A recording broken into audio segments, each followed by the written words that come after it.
Muito boa noite, pessoal. Sejam todos muito bem-vindos. Vocês não sabem quem eu acabei de encontrar. O querido Carlos Matias, que vem trazer para a gente a matemática humanista. Se tem algo que vai terminar muito bem o meu dia, que já foi muito bom, mas é cansativo, tenho certeza que vocês da audiência também concordam, mas vale muito a pena. Vamos prestigiar e ver aqui um pouco mais do trabalho do Carlos Matias com uma base de conhecimento e de experiência que é ímpar. Ou, como eu aprendi outro dia, ímpar e par, de tão bom. Carlos, você fica à vontade.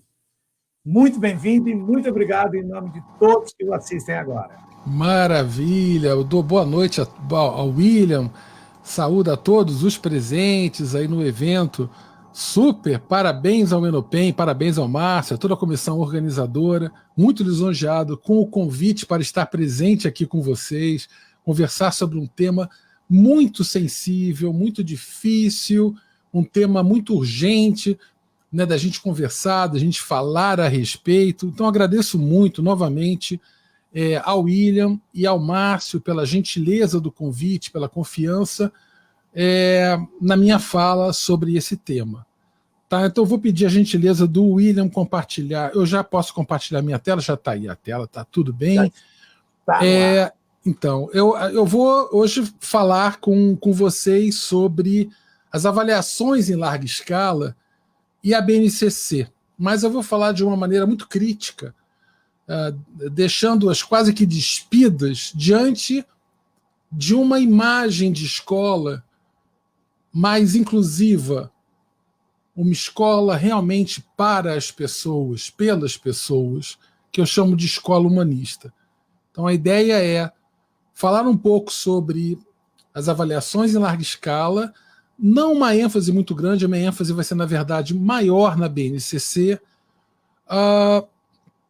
mas de uma maneira crítica, mas não apenas crítica, algumas recomendações, algumas proposições. Quer dizer, não basta criticar, a gente tem que ser assim propositivo em alguns termos. Tá? Então, vamos lá. O início da discussão da gente começa por um ponto central, que é a construção de algumas referências centrais dentro da minha fala. Então, por exemplo, quando a gente fala em avaliação em larga escala, né, as pessoas alegam que, olha, as avaliações em larga escala elas têm como foco investigar os...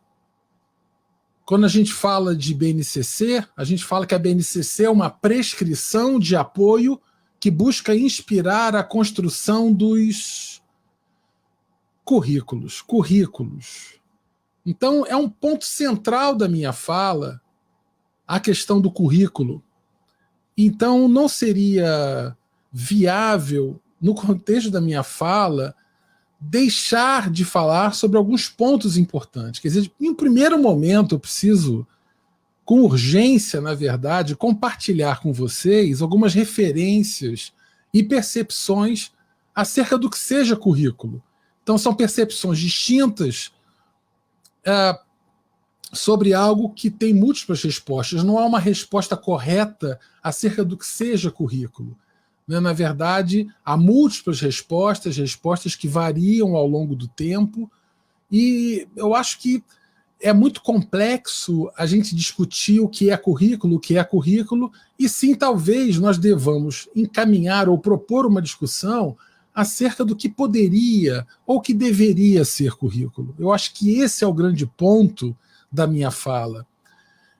Em um segundo momento, propor algumas reflexões sobre quais seriam as eventuais qualidades desejáveis de um currículo. Quais são aquelas qualidades? Puxa, que currículo legal, não é que currículo bacana. Então, em primeiro momento, a gente pensar sobre o que é currículo, o que poderia ser, o que deveria ser. E um segundo momento, propor algumas reflexões sobre quais seriam eventuais qualidades desejáveis.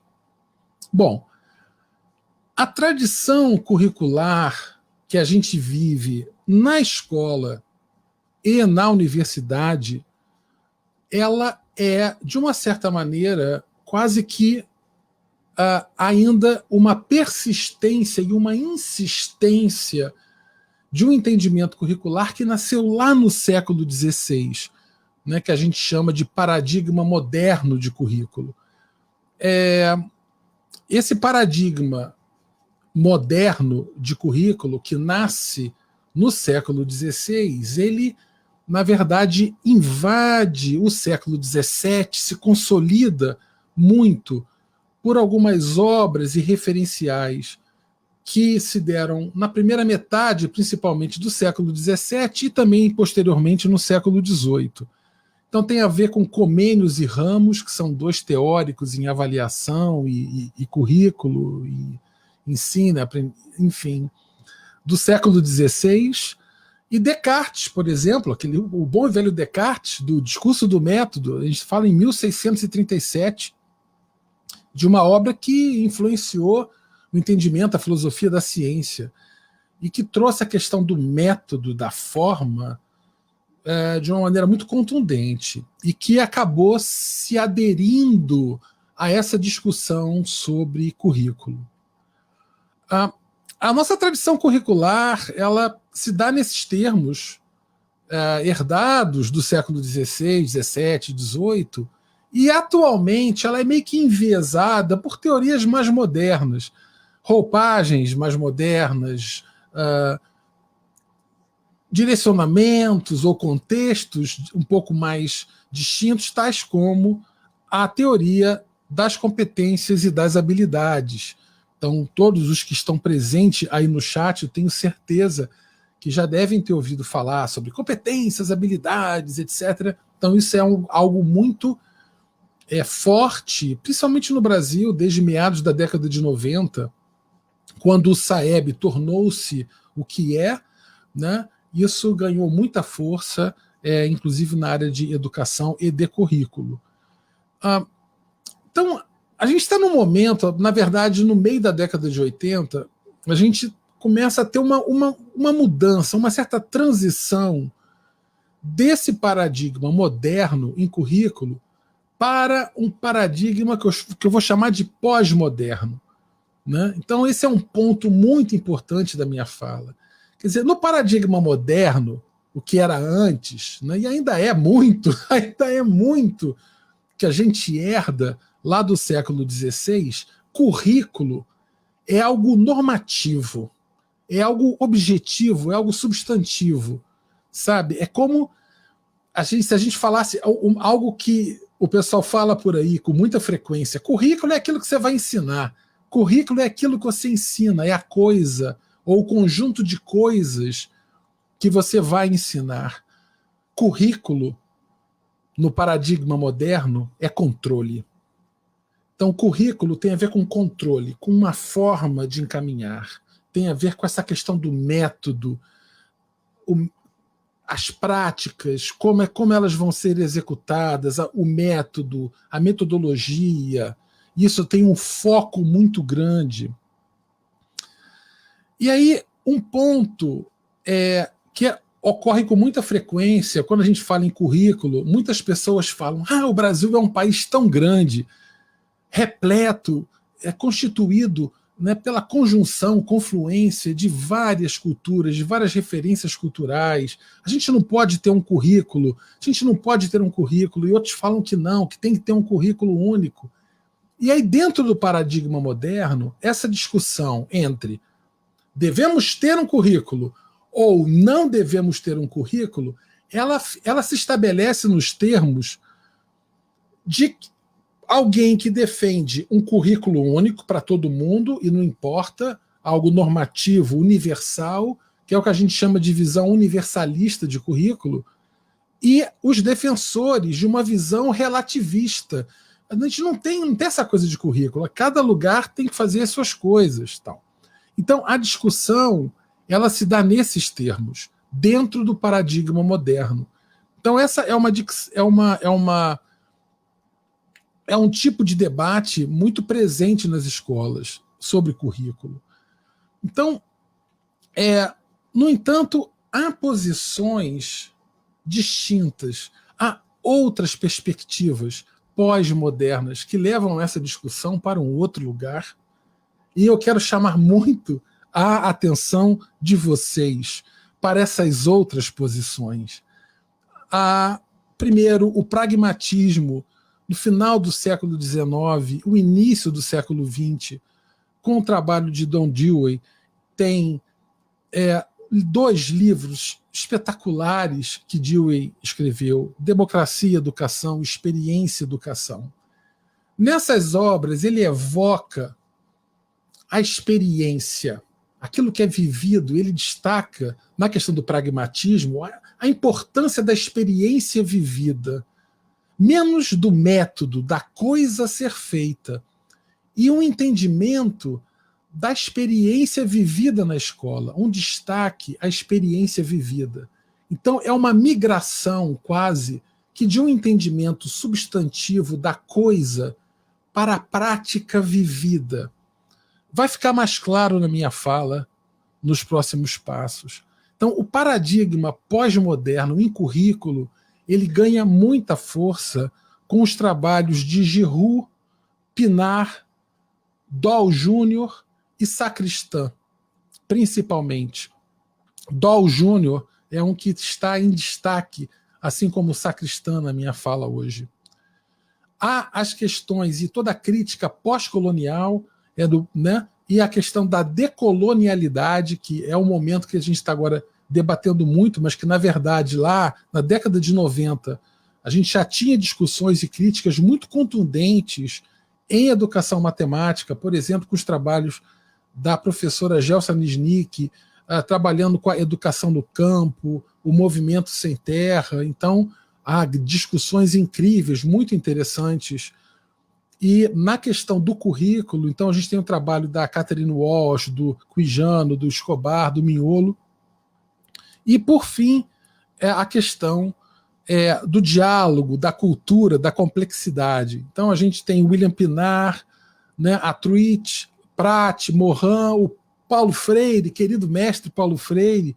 Então são outras posições que tentam perceber a pessoa de uma maneira mais integral, a experiência vivida e proposta pela escola, as relações com a comunidade, com a cultura, a questão da democracia, a questão da política.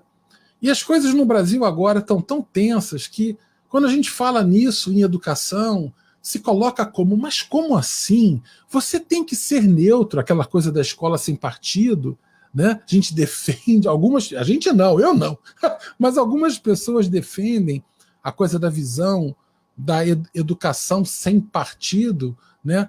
Sem ideologia, que é uma palavra que ficou muito barata hoje. E, na verdade, quando você prega a absoluta ausência e esvaziamento de reflexões críticas em aspectos humanos, políticos, socioculturais, históricos, né, quando você quer esvaziar ideologias, isso é uma ideologia que está sendo posta em prática.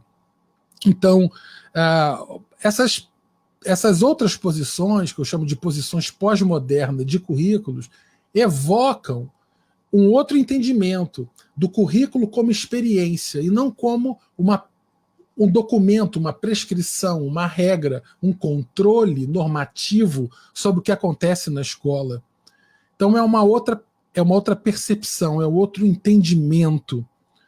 Então esse é um livro muito importante, que é Pragmatismo, Pós-Modernismo e a Teoria da Complexidade, do William Doll. Essa é uma referência muito importante na minha fala.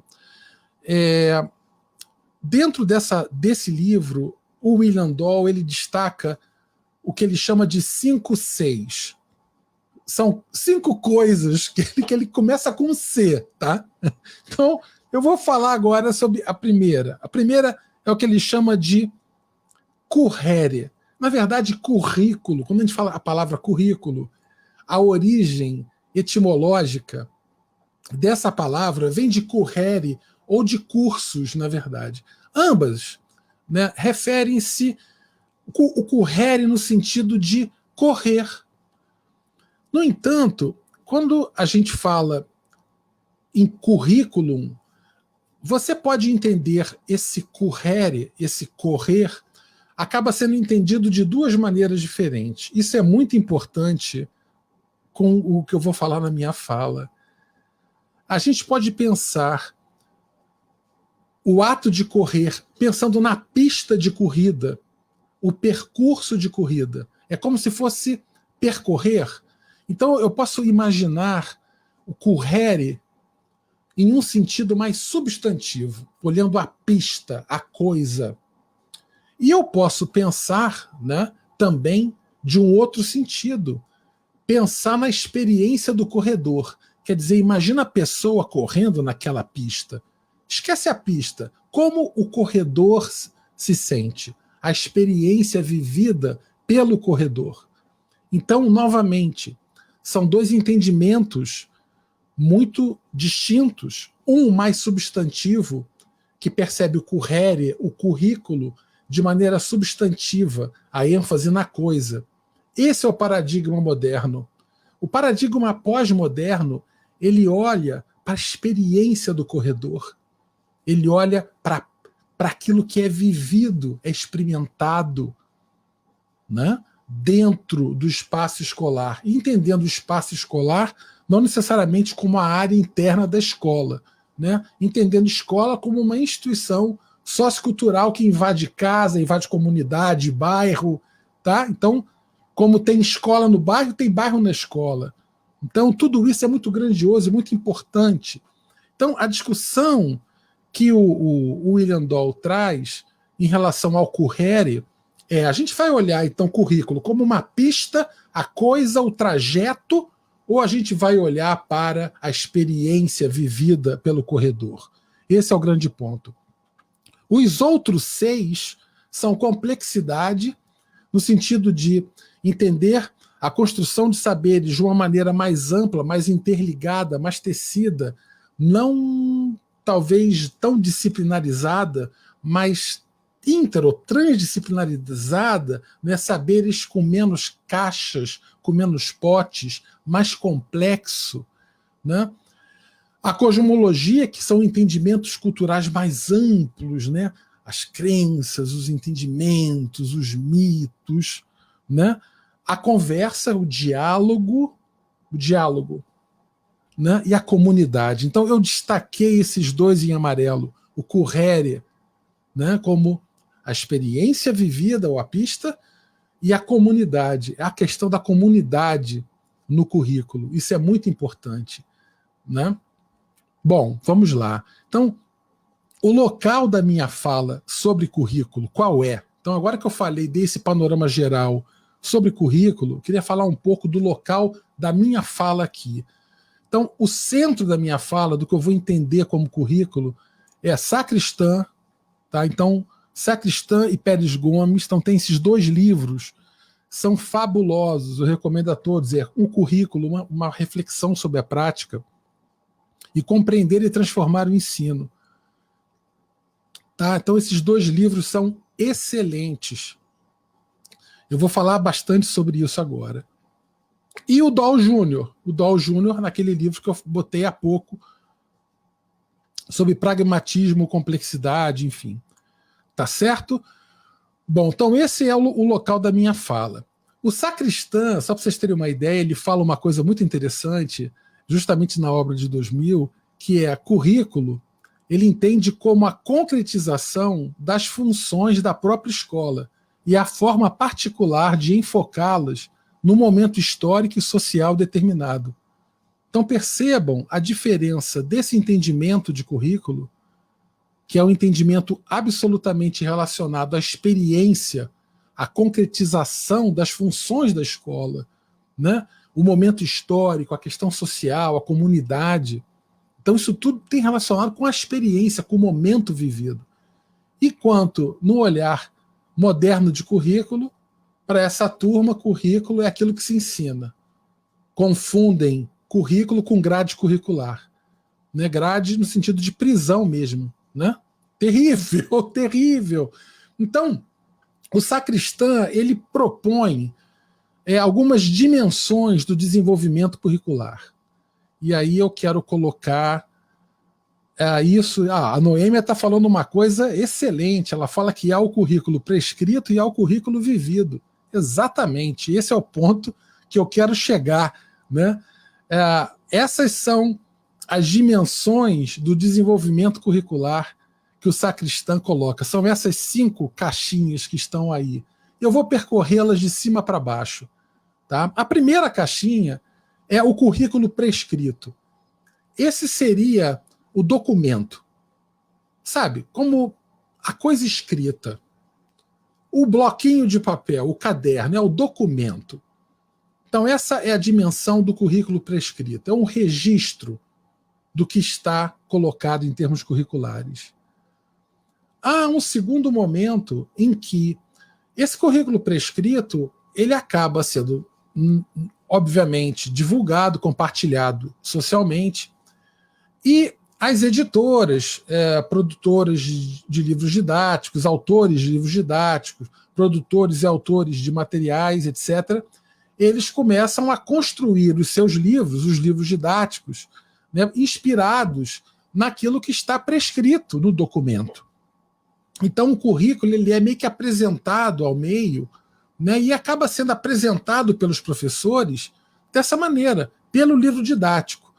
Quer dizer, os professores recebem o currículo não muito pela prescrição, eles recebem pelos livros didáticos, pelos materiais didáticos que chegam na escola. Aí, em um terceiro momento, quando o professor recebe esse material didático, ele vai adaptar, ele vai olhar o livro, ele vai se organizar, ele vai mudar algumas coisas, ele vai fazer as suas escolhas. Que é como se fosse uma adaptação, tem a ver com esse planejamento, com a organização desse material que chegou. E ele vai, efetivamente, encaminhar suas práticas de ensino. Então tem a questão do ensino em si, né? O currículo em ação na perspectiva do ensino, do que acontece na sala de aula, etc. No entanto, o currículo enquanto experiência, vamos lá, enquanto experiência a ser vivida, tem o currículo realizado, é o currículo, a experiência vivida na escola. A formação da gente na escola, ela não está restrita ao que acontece dentro da sala. Tem a ver com recreio, tem a ver com pátio, a conversa, tem a paquera que o Biratã falou, tem a conversa, tem o olho no olho, tem a palestra que você assiste, tem a feira de ciências, tem a semana de cultura, né? Então todas essas práticas que estão fora da sala de aula promovem e elementos da formação, daquilo que é experimentado, da experiência formativa, né, vivida pelos estudantes. Isso é o que a Noêmia há pouco chamou de currículo vivido, ou currículo real, né, aquilo que realmente acontece. Então, são vários níveis de currículo. Um primeiro, que é o prescrito, mais substantivo, quase que né, a coisa, o bloquinho, né? E aquele realizado, que envolve questões ocultas na formação, sabe? Coisas que você... A questão do próprio professor, a questão cultural, o entorno, a comunidade, tudo isso acaba afetando e diferenciando aquilo que é vivido na escola. E, por fim, o currículo avaliado. Né? Avaliado por testes em larga escala, outro tipo de avaliação, avaliações externas de todo tipo, PISA ou SAEB, Prova Brasil, todas essas coisas que tentam, de uma certa maneira, estabelecer parâmetros sobre a qualidade desse currículo. Então, essas são as 6 caixinhas que eu ia colocar para vocês verem. E eu queria destacar que nessas duas primeiras há o currículo prescrito, que é o documento. Então, a base, a BNCC, ela não é um currículo nem no sentido prescrito, na verdade, a BNCC ela é uma prescrição, sem dúvida, mas não curricular, ela é uma prescrição de apoio à construção de currículo. Ou seja, a função da base é inspirar a construção de prescrições. E essas prescrições vão se manifestar nesses termos aí a posteriori. Então, Essas duas primeiras caixinhas, currículo prescrito e a produção dos materiais e livros didáticos, envolve quem? Envolve os gestores, então os secretários de educação, os políticos. Então tem um DIME, tem o CONSED, tem os gestores educacionais, tem as editoras, os sistemas de apostilados. Então, nessas duas primeiras caixinhas, na dimensão prescrita e naquilo que é apresentado aos professores. E na outra ponta, tem a ponta de cima, agora tem a ponta de baixo. Na ponta de baixo é o currículo avaliado. Os gestores se preocupam muito com isso, porque as avaliações externas, elas fornecem justamente elementos que vão compor o IDEB dos municípios, das escolas, dos estados. Então, e o IDEB é um índice que se relaciona com a questão do aporte de recursos. Tem um cumprimento de meta programado até o ano, tal, cumprir tal meta, avançar tal.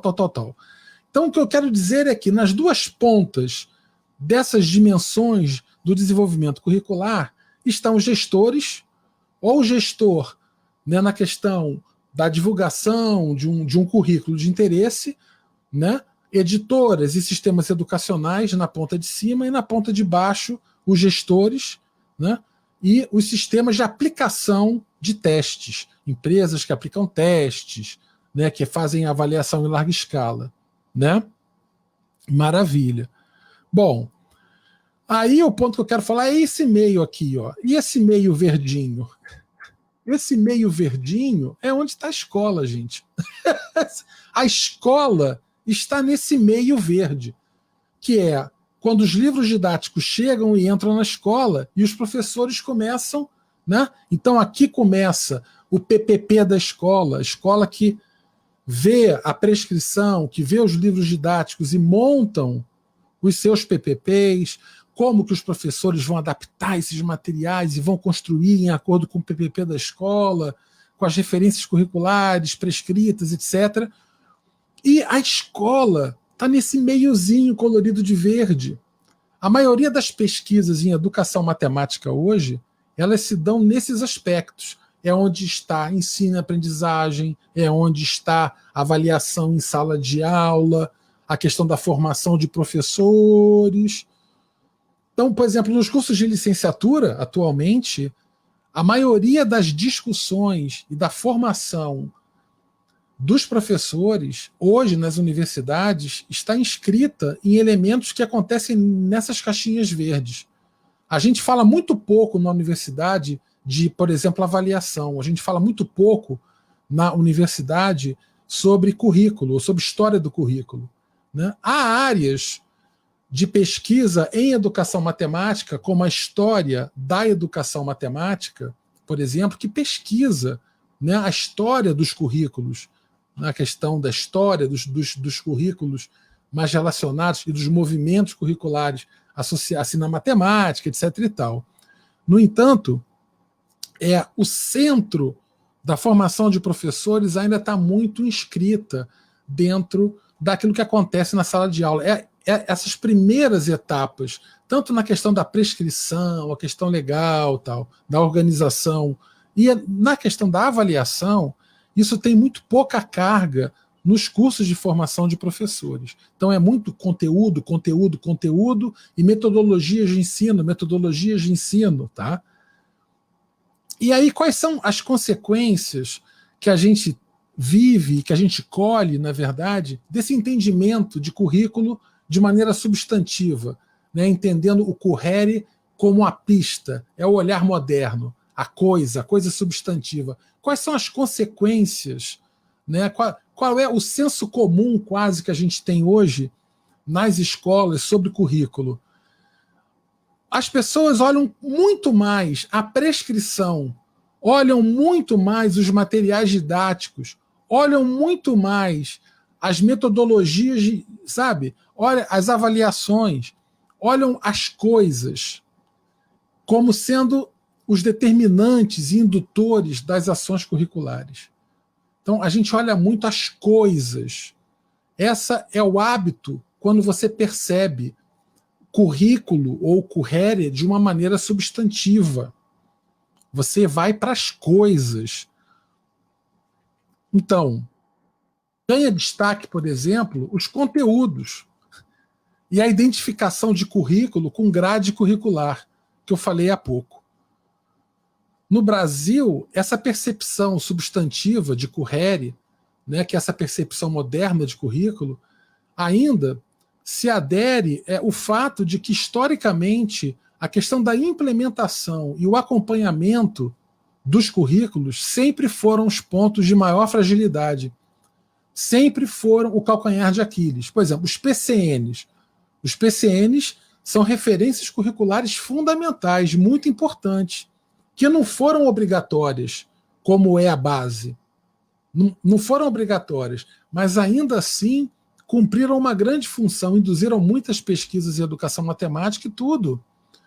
Né? Em educação, de modo geral, não só em educação matemática, mas eu digo que os PCNs eram valorizados como documento. As práticas, as coisas que aconteciam na escola, o conteúdo matemático. Então, isso é algo importante. Mas o acompanhamento de ver como que as escolas recebiam essas prescrições, como elas se organizavam, como os professores recebiam esses currículos e adaptavam suas práticas, isso não é uma coisa tão vista ou tão popular como o conhecimento dos PCNs ou da BNCC. Então todo mundo fala da BNCC, mas a gente talvez tenha um problema de acompanhar como os professores estão efetivamente se organizando, né, diante dessa pressão que vem de fora para dentro da escola. E outro ponto, as avaliações em larga escala, elas são muito pouco reveladoras de como que essas prescrições curriculares são recebidas, adaptadas e encaminhadas pelas escolas e pelos professores. Você olha a resolução de problemas, às vezes banais ou muito simples, muito reduzidos, mas você não consegue efetivamente, por meio de uma avaliação em larga escala, saber o que o professor fez. Essa informação não está dentro do radar desse processo avaliativo em larga escala. Isso não é considerado, sabe? As avaliações em larga escala e a BNCC, esse é o ponto que agora a gente começa a juntar as coisas. As avaliações em larga escala, no Brasil, elas fazem uso de testes, né, que são referenciados por matrizes. Então eu queria falar um pouco sobre isso. Hoje, os principais testes em larga escala são Prova Brasil /SAEB, no que se refere ao ensino fundamental, principalmente. Tá? A gente tem algumas novos testes que agora são aplicados bem nos anos iniciais da educação infantil, mas o que eu quero colocar é sobre a Prova Brasil /SAEB, né, que acontecem, né, para estudantes do 5º ano, do 9º ano, isso na Prova Brasil, por exemplo, língua portuguesa e matemática, e no caso do SAEB também o 3º ano do ensino médio. Então, a realidade da avaliação, assim, as escolas municipais, os municípios, são muito preocupados. Quem trabalha aí em escola, a galera do chat que está me ouvindo falar e trabalha em alguma escola municipal, sabe a pressão que é durante os anos ímpares, a questão da aplicação da prova, a pressão que há, a expectativa que há, como que a escola se reorganiza para a questão da aplicação da Prova Brasil. Então, vocês sabem do que eu estou falando. Né? E esses testes em larga escala, eles são compostos, são vários cadernos, e cada caderno tem uma quantidade de questões, que a gente chama de itens. Esses itens eles são produzidos e elaborados a partir de uma lista de habilidades. Então, cada item, cada questão, busca ser um instrumento para mobilizar uma única habilidade. Então, essa matriz apresenta uma listagem de habilidades, né, que serão efetivamente mobilizadas durante os testes em larga escala. Eu digo com muita dor, porque eu tenho um envolvimento histórico com esses tipos de instrumento, mas eu falo com muita dor, eu falo como alguém que perdeu, como alguém que perdeu a luta, que as avaliações em larga escala poderiam ser instrumentos úteis à avaliação do sistema escolar e dos currículos, em alguns poucos pontos. A gente tem que entender que essas avaliações em larga escala, elas podem revelar muito pouco, mas elas poderiam relevar um muito pouco relevante. Mas não. Na verdade, em vez de serem instrumentos úteis à avaliação do sistema, elas se tornaram, infelizmente, o próprio sistema e o currículo, propriamente dito.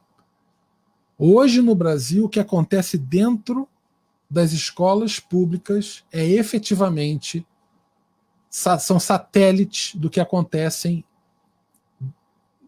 por pressão dos testes em larga escala. Então isso é muito triste. Os testes em larga escala no Brasil se configuraram como o sistema e o currículo em si. Né? Os descritores dessas matrizes de referência, sabe, são tão... Eles consolidam reduções muito severas assim, e até retrocedem pressupostos curriculares importantes. Sabe, tem coisa assim, calcular a soma de dois números racionais. Isso poderia ser uma habilidade de uma matriz. Tá? E isso aqui está muito longe de ser um fim da educação para a cidadania. Então, a gente tem que entender que uma habilidade tão simples, tão elementar e fundamental relacionada a operações entre números racionais é uma coisa que, por si só, não se conecta com a construção para a cidadania. Qual é o passo a mais a se dar e conectar algo intrinsecamente ligado à matemática com a formação do indivíduo, do sujeito, uma escola crítica, um pensamento crítico que respeita a comunidade, que se debruça sobre a comunidade, que recebe a comunidade. Então, como essas coisas se comunicam? Aí entra a questão da complexidade. Né? Então, o efeito indutor das avaliações em larga escala nos últimos 25 anos no Brasil é isso aqui, queridos. É pressão de fora para dentro. Os testes em larga escala vêm, nos últimos anos, definindo o que acontece nas escolas. Uma pressão que invade de todo jeito, pelos gestores, pelas reuniões, tudo isso, as reuniões pedagógicas, os encontros, as comissões, os debates, os livros e materiais didáticos que estão organizados em absoluta sintonia com as matrizes de referência. Se você olhar os manuais dos professores, por exemplo, em coleções de livros didáticos do 1º ao 5º ano, experimentem pegar o manual do professor. Estão lá as habilidades da matriz mapeadas, orientadas para ajudar o professor a cumprir aquilo. É um guia para o cumprimento e o atendimento do que vai ser solicitado e que vai fornecer ou atestar a qualidade da educação. E essa é a grande tragédia. É o que eu chamo de axioma da derrota. Achar que qualidade em educação é medida pelo desempenho em testes. Uma educação boa é aquela que vai bem em testes. Portanto, ir bem em testes significa ter uma boa educação. Então, a escola se reconfigura em termos de promover experiências quaisquer que promovam um aumento no desempenho do teste. E esse é o perigo. Queridos, esse axioma é falso. Qualidade em educação não é medida pelo desempenho em teste. Desempenho não é aprendizagem. Eu posso treinar. Eu posso ter uma escola que vira um centro de treinamento. Treino milhares, milhões de crianças para irem bem em testes. Isso é educação de qualidade? Respondam para mim aí no chat. Digam. Isso é educação de qualidade? Então, eu quero perguntar o seguinte: os testes em larga escala, eles são instrumentos úteis à medição de um determinado construto. O pessoal que trabalha com avaliação em larga escala, vai no INEP. Vão perguntar o que é o construto de um teste. O construto do teste é aquilo que ele é capaz de medir. O que um teste em larga escala é capaz de medir é algo bastante estreito. E é delineado, na verdade, pela capacidade de resolução de problemas muito simples, contextualizados por elementos socioculturais artificialmente colocados, na maioria das vezes. O que eu quero dizer é que entre esse construto do que pode ser medido por um teste em larga escala e quaisquer parâmetros de qualidade em educação que estejam relacionados às aprendizagens significativas dos estudantes para a cidadania, há um abismo entre o que um teste pode dar e aquilo que a gente gostaria de ter. Há um abismo. Vocês veem um abismo? Como preencher esse meio tão grande? Como? Vocês veem um abismo? Que se invertam as setas. Olha aqui, ó. Olha aqui, olha. O currículo emerge da escola.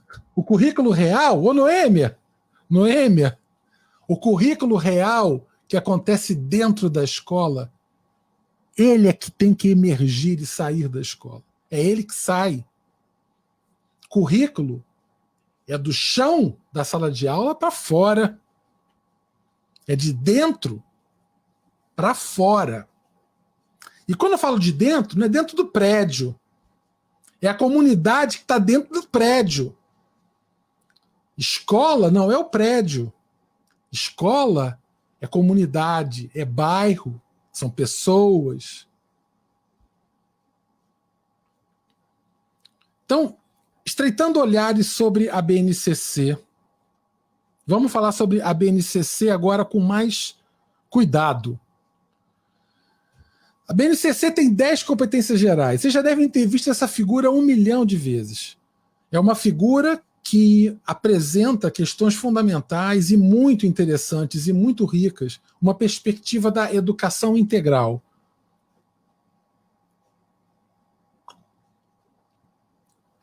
Quando eu falo de educação integral, eu não falo educação em período integral, não é isso.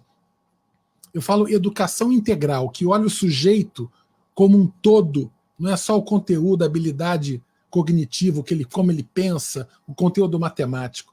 Tem a ver com a perspectiva cultural, o pensamento crítico e criativo, as artes, capacidade de comunicação, cultura digital, trabalho e projeto de vida, argumentação. Então, por exemplo, essas 10 competências gerais da BNCC são... É o que há de melhor na BNCC, é isso. Então, aqui há o texto, agora dentro do documento, né? Então, tem competências gerais, que são 10, e tem na matemática, são 8 competências específicas dentro da matemática. E aí eu vou ler para vocês a primeira competência geral da base e a primeira competência específica de matemática. Só para vocês verem que beleza, e é uma beleza mesmo. Valorizar... William, você pode aumentar um pouquinho aí a tela? Olha, valorizar e utilizar os conhecimentos historicamente construídos sobre o mundo físico, social, cultural e digital para entender e explicar a realidade, continuar aprendendo e colaborar para a construção de uma sociedade justa, democrática e inclusiva. Isso é maravilhoso. A primeira competência específica da matemática, olha só, a primeira frase, 1, reconhecer que a matemática é uma ciência humana. Olha que lindo. Para quem adora uma matemática humanista, está em casa. Olha lá, olha. Reconhecer que a matemática é uma ciência humana. fruto das necessidades e preocupações de diferentes culturas, em diferentes momentos históricos. E é uma ciência viva que contribui para solucionar problemas científicos e tecnológicos, para alicerçar descobertas e construções, inclusive com impactos no mundo do trabalho. É uma beleza, é show de bola. É muito bacana. É muito legal. No entanto, acaba aí. A base, o lado bom da base acaba aí. Porque algumas páginas depois você vê uma divisão em cores, vai a matemática para um lado, vai linguagens para o outro, vai ciências para o outro. E você começa a ver as habilidades de uma maneira como está disposta aqui, codificada. Vocês certamente já viram isso, com certeza. Então, você tem habilidades ou objetivos de aprendizagem. Não vou agora entrar aqui numa guerra semântica sobre isso, não. Mas eu digo, nessas habilidades da base, codificadas, elas estão listadas, são listas imensas. Eu tive a cara de pau de contar. São 1.567 habilidades, queridos. Contem aí, se vocês quiserem contar. A BNCC tem 1.567 habilidades listadas. E aí eu pergunto a vocês como que essa estrutura de apresentação de habilidades vem induzindo, por exemplo, a organização e a produção dos materiais didáticos.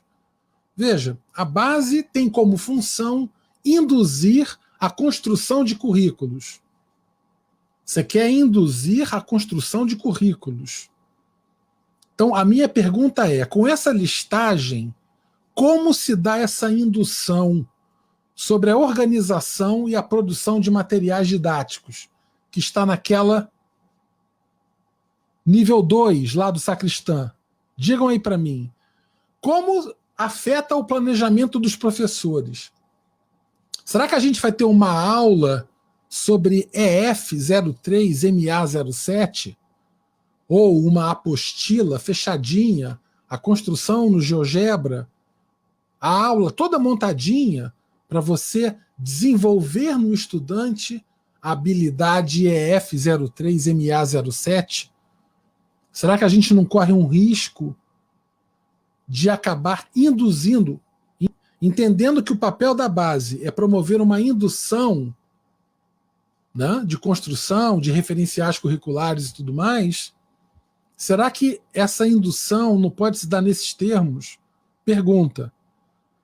Onde estão, por exemplo, as articulações transversais entre anos e disciplinas? Onde está a inter ou transdisciplinaridade? A própria base, no seu preâmbulo, fala de algumas ideias fundamentais do meu querido amigão Nilson José Machado. Nilson, um abraço para você. Então, em torno das ideias fundamentais da matemática, há no preâmbulo da base indicação dessas ideias fundamentais. Proporcionalidade, por exemplo, é uma ideia fundamental. Agora, como que essas habilidades poderiam ser tecidas, ou pelo menos vistas como em conjunto, em torno de uma mesma ideia fundamental? Independentemente de conteúdos, mas a proporcionalidade é uma ideia que está em todo lugar, inclusive em outras disciplinas. Então, não haveria alguma importância, alguma relevância em a gente apontar, vamos articular as coisas? Quer dizer, o documento da base não faz apontamentos explícitos sobre como articular, que é a questão do complexos, do como tecer, como quebrar os potes. Reforça potes, reforça em cores. Matemática é roxinho. Aqui do lado está um pedaço da matriz do Saeb. Eu peço para vocês darem uma olhadinha na matriz do Saeb e nas habilidades listadas na base. E vejam se não há uma grande similaridade. Como se houvesse a base, uma grande disputa em torno do documento. Nós precisamos de uma educação integral, libertadora. que evoque a cultura, etc. Mas, de um lado, mas a gente tem que ter um controle sobre o que vai ser avaliado, sobre o que vai ser feito na sala de aula. E esses dois pontos não conversam. Então, o ponto que eu quero colocar para vocês é que a base ela tem dois pontos de atuação direta. Um primeiro, as competências gerais, está muito no discurso dos gestores. Se você olhar as reuniões no Concede, na Undime, se você olhar, se você vai no Instituto Ayrton Senna, né, no movimento pela base, em todas essas coisas, você vai ver as pessoas falando da educação integral, da cultura, que são coisas muito legais. Pensamento crítico, criatividade, são coisas maravilhosas. Tem que falar mesmo. No entanto, logo depois, quando você vai para outro documento, que é a parte do documento das habilidades, você vê o currículo avaliado, os testes em larga escala, quer dizer, pouquíssimo tempo depois, a base nem tinha sido homologada. O INEP já tinha feito uma revisão das matrizes antes da homologação da base. Já tinha um estudo pronto. Houve uma grande pressão quando a base estava em processo de homologação para o INEP, posteriormente, para que isso fosse revisto e fosse colocado rapidamente, as matrizes fossem revistas. Né? E essas habilidades também impactam lá em cima, principalmente os livros didáticos. Então reparem que a base ela atua diretamente, mas assim de uma maneira muito, muito direta, em primeiríssimo momento, naquelas duas pontas. Na ponta da gestão, nas dimensões do Sacristã, do gestão e das editoras, e nas aplicações de teste. Esses são os dois pontos de atuação direta da base. E aí, o que a gente vê é que a BNCC acabou, na verdade, promovendo uma dupla prescrição. Uma prescrição do documento, da base em si, e também das matrizes em larga escala, no currículo avaliado. Então, a base promoveu uma dupla prescrição. Façam isso e avaliem isso. E é um círculo tautológico. E o perigo dos círculos tautológicos é que eles sempre fazem sentido e são verdadeiros para quem vive. Mas, às vezes, eles podem estar completamente equivocados em referências externas. Isso é uma coisa tensa. A escola está no meio, está no verdinho. Olha o verdinho ali, é onde está a escola. A escola está aqui, no verdinho. Então, a escola humanista ela pode se configurar como uma resistência a isso. Quer dizer, eu vou olhar a escola, todas iguais, um protótipo, um modelo, olhando a escola de fora para dentro. Prescrição que tem que entrar na escola. Temos que fazer reuniões para apresentar aos professores. Os professores poderiam também apresentar coisas. Nas audiências públicas da base, a participação das escolas foi ínfima. A participação dos professores, de modo geral, foi ínfima. Mas a gente pode olhar assim também, olha. E é assim que eu quero ver. Assim, a gente segurando a escola, a gente dentro da escola. Essa é a escola humanista. Então, na escola humanista, não cabe esse tipo de colocação que eu ouvi outro dia de um colega em uma live. Fiquei em choque. As habilidades são os fins de aprendizagem. Aquelas EF07, MA03. Aquilo é o fim da aprendizagem, é o que os estudantes têm que aprender. Claro que não! Vamos acordar! As habilidades não são fins de aprendizagem, são os meios. São meios. O fim da gente é fazer o garoto calcular a soma de duas frações? É isso? Ou é relacionar isso ao entendimento de vida, de respeito, de cooperação, de solidariedade, uma vida cidadã, de respeito ao outro? Eu posso ser um boçal, ou eu posso ser um gênio. Um gênio sabe fazer tudo com números racionais. E ser um fascista. Desrespeitar os meus pares, fazer pouco dos outros. Os conhecimentos escolares são meios, não fins. Eu ensino matemática, mas quando me chamam de professor de matemática, eu fico enfurecido. Eu não sou professor de matemática, sou professor pela matemática. Eu não vou em sala de aula, nem acho que vocês vão em sala de aula, e o fim é ensinar a matemática. Não, é muito mais do que matemática. A matemática é um meio para. Para o quê? É isso que a gente tem que discutir. Isso é o currículo. O que é desejável? Qual é o fim? Porque matemática, geografia e história é meio. Os fins estão nas competências gerais. Aquelas 10 belíssimas competências gerais. Aquilo ali é bonito. Reconhecer cultura, as diferenças. Esse é o fim. As discussões sobre a BNCC foram muito poucas. Na época, daquelas versões, as audiências públicas, foram muito poucas e não se deram de forma representativa. Não se deram. E eu acho que tão nociva quanto a falta de debate na ocasião, debates amplos, realmente democráticos, sobre a BNCC, foi a divulgação de que houve debates democráticos representativos. Não teve. Houve debate? Houve. Foram amplos e representativos? Não. Foram democráticos? Não. Não foram democráticos. Não foram todos que participaram, não houve tempo de discussão. Aquele negócio do sistema que teve lá sobre a segunda versão da base. Você não podia, por exemplo, dar recomendações sobre a estrutura do documento.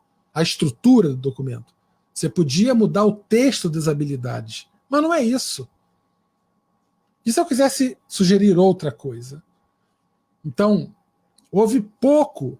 E aí, quando teve a virada do governo Temer, o impeachment da Dilma, etc., entra a versão e aí colocaram isso a ferro e fogo, rapidamente, tá certo?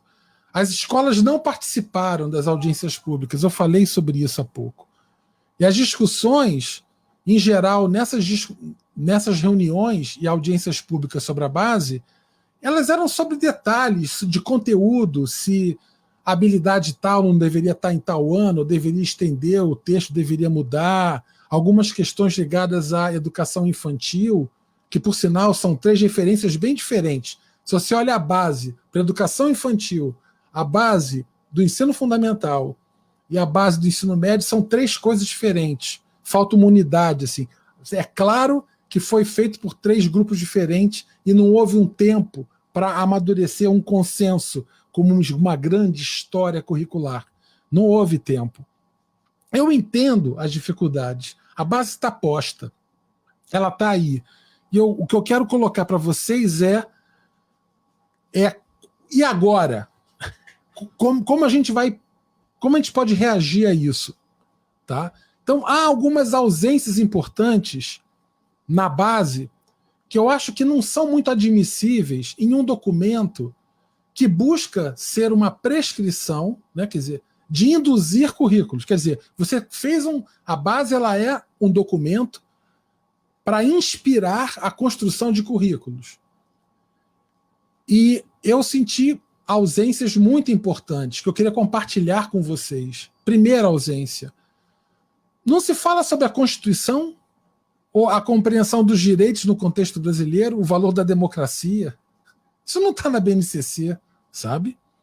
Não há referências significativas para práticas desejáveis em torno do uso de tecnologias. Há sim habilidades, usar planilhas eletrônicas, usar programas de geometria dinâmica, fazer um vídeo, gravar alguma coisa para uma produção artística, mas uma referência realmente significativa sobre práticas desejáveis com o uso de tecnologia de uma maneira mais robusta, não tem. Não tem apontamentos de consensos mínimos sobre ensino, avaliação e aprendizagem, que são o centro da escola. Veja, eu não digo que a base deveria colocar metodologias de ensino, mas eu digo apresentar pontos sobre ensino, avaliação e aprendizagem. Sabe? Outras ausências. Não há considerações sobre o espaço escolar, o diálogo, a comunidade ou os espaços socioculturais. Por exemplo, a palavra etnomatemática não existe na base.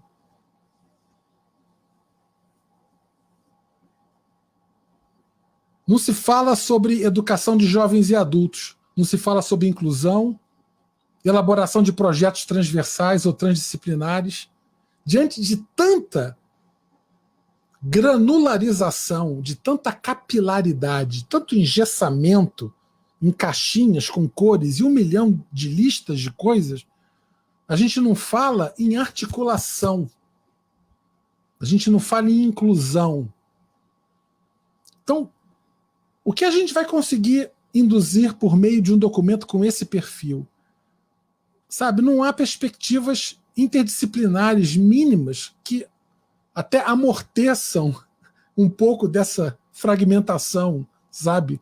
Não há. E o que mais me incomoda, e isso é um ponto que eu quero compartilhar com vocês, que a gente tem que pensar, e é um ponto central da minha fala. Às 8 horas em ponto, ó que beleza. Eu vou falar uma coisa muito importante, queridos. Anotem aí. Não há indicações sobre como as habilidades podem mobilizar o desenvolvimento das competências gerais. E esse é o centro da questão. Esse é o centro da minha fala. Competências gerais no início, lindas e maravilhosas, estão em uma esfera do currículo.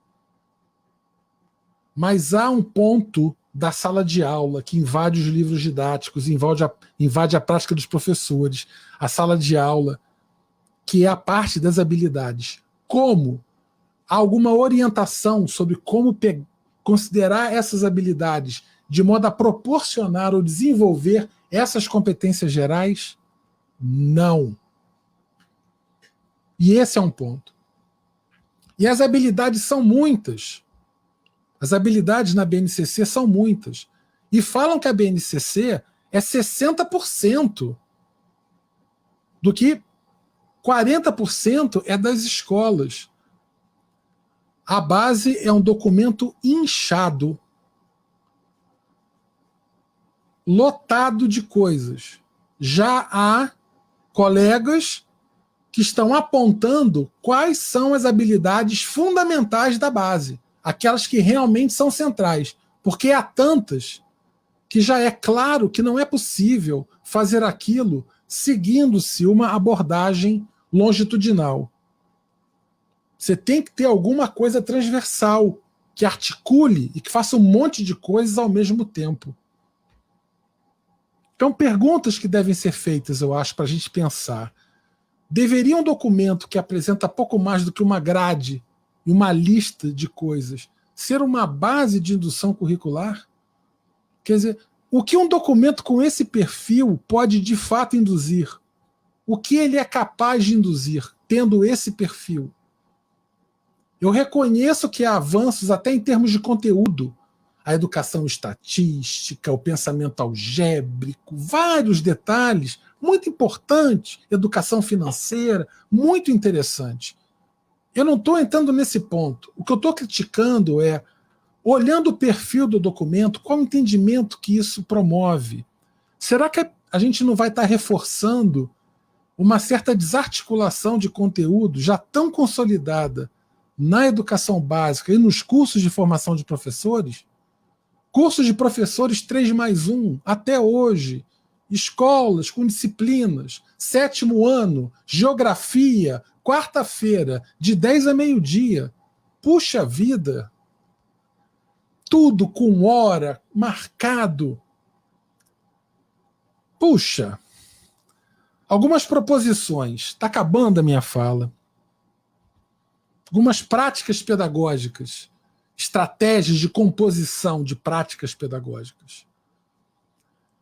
A abordagem longitudinal, que eu falei há pouco, é o que o sistema espera, que é o mais comum que os professores façam, que é olhar a base, ver as habilidades e os professores vão buscar, vão fazer essa habilidade, aquela habilidade, ou resolver um problema com tal habilidade.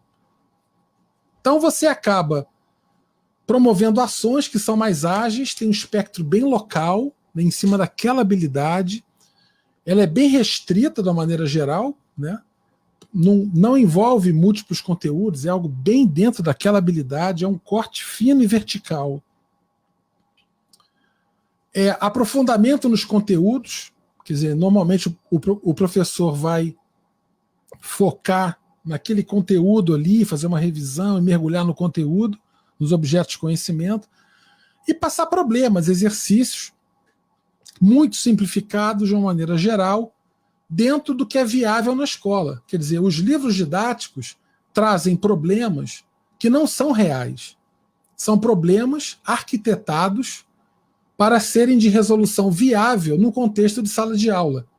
É o que eu chamo de arquitetura do viável. A escola está repleta disso. Os problemas trazidos pelos livros didáticos não são problemas verdadeiros. Problemas que podem oferecer desafios que a escola, com seus recursos, não é capaz de resolver. Isso vai sair do livro, mas não sai da vida. Então, quando a gente fala que educação, matemática tem que estar no cotidiano, a gente tem que estar disposto ao espinho, porque na vida tem. Na vida tem espinho.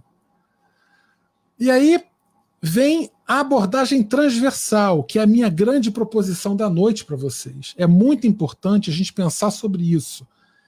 Esse é o ato de insubordinação criativa que o tio Matias vem trazer para vocês aqui. Peguem todas essas caixinhas coloridas aí e façam um arco-íris. Professor de matemática, chama o professor de história, o de ciências, o de geografia, o de arte, para conversar. Chama o cara de educação física. Coloca o arco-íris aí na frente e faz isso. Busquem problemas reais, amplos, que não se encaixem em matemática, geografia, história. Projetos transversais e, por vezes, transdisciplinares, que não cabem em disciplinas. Vamos discutir temas como sustentabilidade, como consumo de água, racismo, machismo, fake news. Essas são ações de espectro mais amplo. São por vezes, ou transdisciplinares. Rompe encapsulamentos. Um abraço para a cor, tchau cor. Né? Promove articulações entre unidades temáticas e disciplinas. E a delimitação do problema a ser resolvido faz parte da história. A base do ensino médio eu acho ela melhor do que a base do fundamental, justamente porque ela fala que não é só resolver problema, mas é também propor problema. E é muito legal levar isso para a escola, colocar os estudantes diante de uma situação real e que eles possam escolher o que resolverem, o que eles vão resolver, o que é viável com aquilo que a gente tem, qual o tamanho da nossa perna. Vamos escolher o modelo. Isso é fundamental. A liberdade de escolha, o desejo. Nunca mais vai ter na escola, professor, isso serve para quê? Não vai ter mais. Porque é o desejo que vai mover o estudante. A curiosidade é a pulga atrás da orelha. Viva a pulga! Animal em extinção na escola. Tem que ter muita pulga atrás da orelha. Mas para ter pulga atrás da orelha, para ter curiosidade, tem que dar liberdade. Tem que descentralizar a ação docente, tem que dar voz para os estudantes. Se a gente quer educação integral, a capacidade de argumentar, de pensar criticamente, de criar, a gente cabe no modelo de escola onde só o professor fala e o estudante apenas assiste e ouve? como desenvolver capacidade de argumentação se o estudante não fala? Como ser criativo se só há normas? E, por vezes, os estudantes são aprovados apenas pela sua capacidade de atendê-las e não por aquilo que aprenderam. Então, o meu ponto, para fechar a minha fala, é que dessas competências maravilhosas, gerais, da base, isso tem que girar, isso não é uma aulinha, uma aula de conhecimento, uma aula de pensamento crítico, não, isso é vida, é problema, é dar voz. Dar a voz para o estudante, dar escolha. Isso daqui pode o sistema te pedir para você fazer isso e vai te dar ritmo. Vamos lá, a prova está vindo aí. A gente pode pensar nisso e seguir aquela abordagem por habilidade longitudinal, como a gente vem fazendo há anos, eventualmente fazer uma abordagem apenas dentro da matemática, para dar uma textura. Eu dei uma aula com 3 habilidades de matemática, mas dentro da caixinha da matemática. Como diz o mestre Biratã, dentro da gaiola da matemática. A gaiola epistemológica da matemática. Então a gente consegue fazer o passarinho dentro da gaiola, fazer 3 coisinhas, 3 habilidades. Isso é o que o pessoal acha que é textura curricular. Não. Para ter uma pessoa realmente no centro da questão, apaga isso daí. Apaga. E pega e coloca isso daí tudo. Ó. Mistura tudo. É quase como não dar tanta bola para as habilidades. Veja, não é jogar no lixo, mas é não se guiar por elas e montar por elas. Há algo maior, elas são meio. Qual é o seu fim? Professor que está me ouvindo, qual é o seu fim com a sua turma? Essas habilidades todas não são os seus fins, são os seus meios. Explore-os, mas não percam de vista qual é o fim. E façam isso. Atravessem. A vida é assim. Na vida não tem matemática, geografia e história. A vida é complexa. Então, o que eu digo é, na experiência, no entendimento curricular do currere como experiência vivida pelo percurso, tá, pelo corredor, é fundamental ele se debruçar sobre problemas da comunidade, questões que são de ordem política, questões que envolvem a democracia, o conhecimento do país em que ele vive, de debates fundamentais. Ele precisa percorrer isso, isso faz parte da matemática. Faz parte da matemática. Então, o nome dessa seta, e essa é a minha proposição, é transdisciplinaridade, é decolonialidade e é interculturalidade. É entender que há outros entendimentos culturais, há outras culturas, múltiplas culturas, há relações de poder entre elas, mas há algo que nos conecta, uma totalidade que nos conecta, de humanidade, de ética, de respeito, de cooperação, de solidariedade. Então, o que vai fazer com que essas habilidades se conectem ao desenvolvimento integral da pessoa, que a gente tanto busca, é a transversalidade, é a transdisciplinaridade, é a interculturalidade e a discussão de questões que nos une pela humanidade e não pela matemática, pela geografia. Não entendam que eu estou dizendo que matemática não é importante, que história não é importante. Não é nada disso. O que eu digo é que são meios fundamentais, são organizações curriculares, é uma organização disciplinar, eu entendo, mas há questões que estão acima disso e que nós estamos perdendo de vista. Não podemos perder de vista. Minha mensagem final é que para construirmos currículos reais, inclusivos, interculturais, precisaremos articular saberes por meio de projetos transversais e transdisciplinares que incluam as comunidades e suas cosmologias. Precisamos articulação, precisamos borrar, embaçar, complexificar, trazer a dimensão da complexidade ao conhecimento. A escola é um espaço de construção de saberes para a cidadania, a democracia, a equidade e a justiça social. Vou ler de novo. A escola é um espaço de construção de saberes para a cidadania, a democracia, a equidade e a justiça social. Não é um centro de treinamento para testes em larga escala. Queridos, a escola não se tornará um centro de treinamento para testes em larga escala. O nosso fim não é que os estudantes saiam-se bem nos testes. Isso é consequência, não é fim. Não é fim. Conteúdos, matemática, geografia, são meios, não fins. Bom desempenho em testes é consequência. E o resto? O resto é resistência.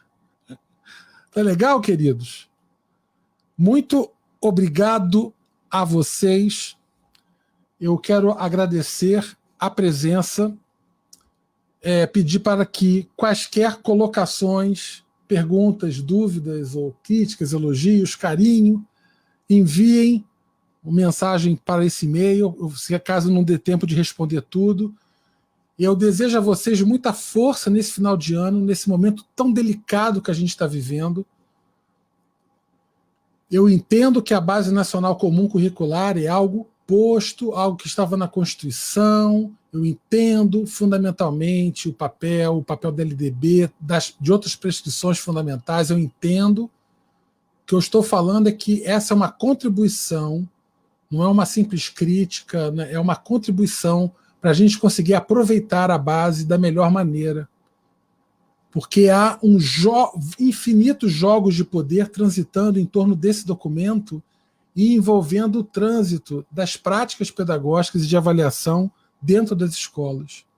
Então, queridos, força, estamos juntos, querido William, meu amigão.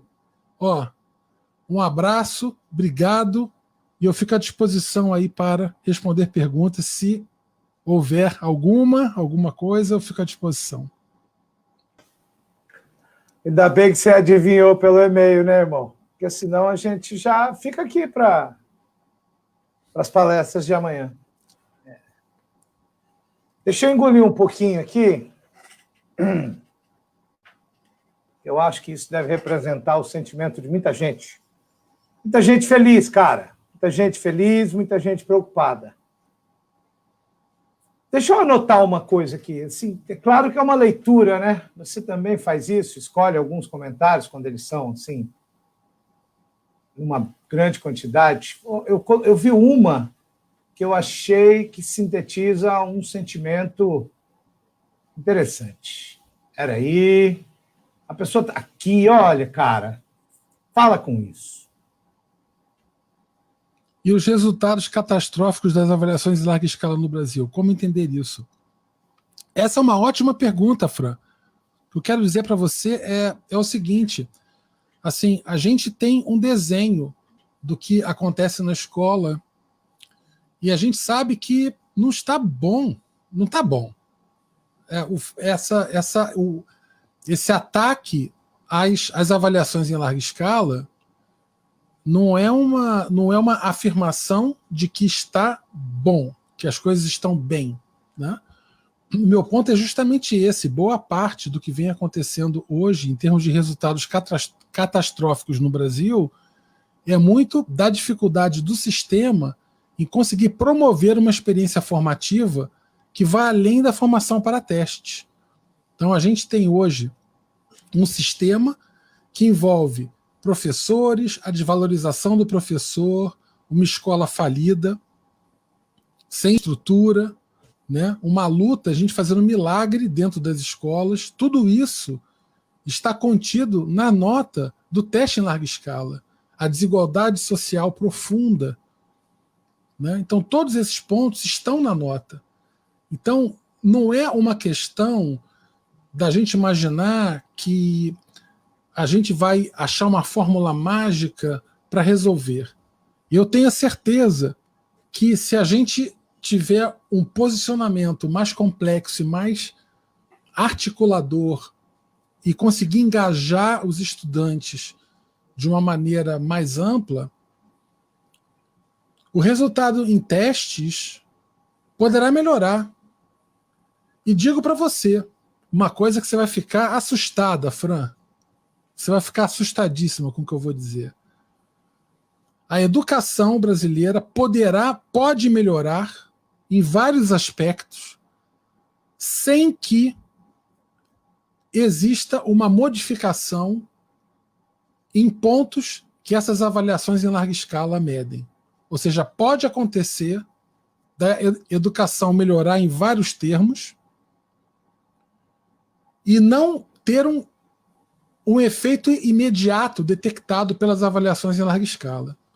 As avaliações em larga escala conseguem perceber pontos muito restritos, habilidades muito restritas e bastante limitadas, muito específicas, tá? Que passam por cima de vários pontos importantes na história dos estudantes e nas próprias questões socioculturais que estão no entorno da escola.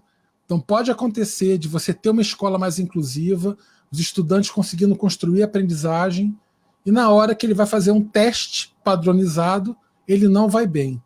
Eu recomendo para você um livro famoso chamado Na Vida 10, na Escola 0. Tem a escola de um menino, tem a história de um menino que vende cocos na feira e ele, dá o troco, faz tudo o que tem que fazer, não erra uma conta. Mas quando ele é levado para a escola para repetir as mesmas contas dentro do contexto das práticas escolares, ele falha retumbantemente. Ou seja, talvez boa parte da dificuldade que a gente tem nas escolas brasileiras seja justamente proveniente da nossa dificuldade de aproveitar os saberes que os estudantes já têm consigo dentro das próprias práticas escolares. Então essa é uma pergunta complexa e que o único ponto que eu chamo a atenção é para você não achar que se a gente melhorar muito, a educação está bem. Mas olha, a Finlândia está muito bem, nossa, a China está muito... Ok, a educação chinesa, será que ela é uma boa educação? É uma educação que a gente gostaria de ter? Ela tem um desenho que nos agrada, que nós achamos interessante? Então, isso é um ponto para a gente debater. Tá? Então, assim, a gente tem que tomar cuidado com o entendimento de qualidade em educação e resultado de teste. Essas coisas não são sempre muito correlacionadas de maneira isomorfa, usando esse termo.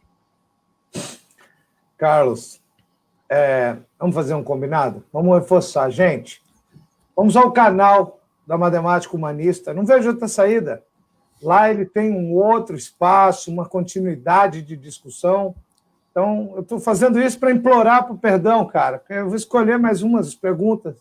Carlos também, gente, está extremamente cansado. O evento Vem Humanistas está acontecendo. Ele fez 2 trabalhos hoje, vai fazer 2 trabalhos amanhã. Adivinha o que ele fará depois de amanhã? Se achar pouco, procura o canal no sábado, vocês vão ver. Então, assim, a gente pede a compreensão, a gente também está cansado, vocês, amanhã outra leva. Essa discussão não acaba. Mas depois de explicar isso, vamos olhar para mais uma questão do companheiro. Eu acho ela nevrálgica, né? Talvez seja só ele que expressou, mas o momento que você falou, eu senti aqui mais gente. Falei, como assim? Né? A BNCC não tem abertura para interdisciplinaridade? Veja aí o que a Domingas Barbosa nos pergunta.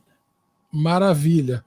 Assim, veja bem, ela tem abertura total para a interdisciplinaridade. Total abertura. Na verdade, tem todas as possibilidades do mundo. A gente pode fazer o que a gente quiser. A gente está livre para poder usar a base, né, de todas as maneiras. O que eu digo é que não há algo dentro do documento que indique formas de você relacionar ou sugestões de composição de práticas interdisciplinares. Entende, o Domingas? Então, uma coisa é você tem várias disciplinas, mas você não tem algo robusto sobre como estabelecer essas coisas de uma maneira de... Veja, o papel da base é induzir a construção de currículos. Então, ela é um documento que precisa deixar claro como estados e municípios vão construir os seus currículos. Os estados todos já construíram os seus. Um monte de estados apenas deram Ctrl+C e Ctrl+V na base. Acredite se quiser. Vários fizeram isso. Outros já complementaram com vários pontos importantes. Mas há vários estados que deram Ctrl+C e Ctrl+V nas habilidades da base. E como a base não colocaram propostas ou interpolaram pontos de orientação para escolas, professores, os atores pedagógicos comporem as suas práticas pedagógicas. Então, esse é o ponto que eu queria colocar para você, tá certo? Quer dizer, qual é o poder que a base tem de deixar claro, orientar a construção de um currículo complexo. Apenas botar o fim e a ponta é como se você desse uma corda onde só tem as duas extremidades, o meio não. E isso é você tem que falar um pouco mais, de maneira mais robusta. É isso que eu quis dizer. É isso, Carlos. Mais uma vez, gente, pedimos desculpas, mas ele deu um caminho para a gente manter a discussão. Carlos, eu estou, assim, além de muito feliz de ouvir, é preciso coragem, né? Apesar da contundência da sua palestra, é preciso coragem para se colocar. Agora, como disse um interessante personagem histórico, né?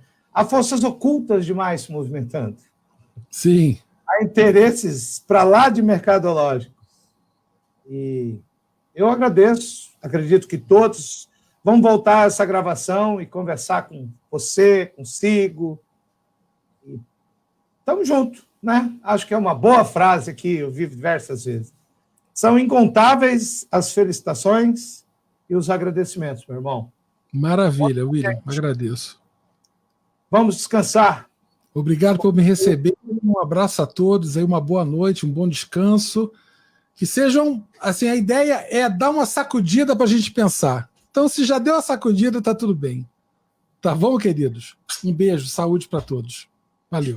Bom descanso. Até amanhã. Tenha uma boa jornada. Tchau, Carlão. Tchau. Um abraço. Tchau. Tudo de bom.